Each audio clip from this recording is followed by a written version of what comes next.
So Dan, tell me what we're looking at here. This is a hot water heater chimney that comes out of the roof. The homeowner called us about a leak inside of her home, thinking it was a roof leak. Yeah. So we came out and we did some investigation and found out it was actually this pipe. Not down around it, but actually the pipe itself. What does it look like is missing? A cap. Yeah.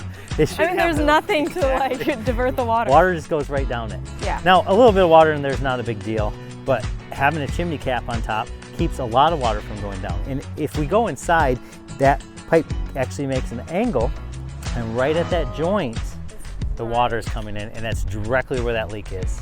Now, did this used to have a cap on it? I'm certain it did. Okay. But storms sometimes rip them off. Maybe it wasn't secured right. I don't know. Could be in a tree somewhere. Yeah.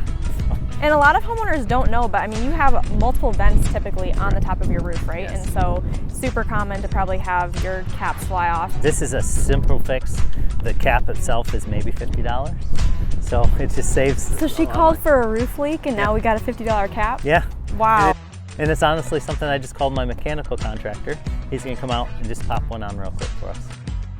So this might be an obvious question, Dan, but how did she know to call you guys? We've had a lot of heavy rains lately, and she had a little drip in the middle of her ceiling, and there's a spot on the ceiling that's all brown, right?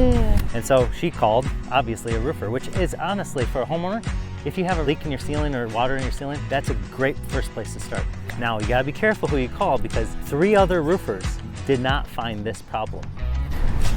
3 other roofers came out and nobody else found this issue? Correct. Wow.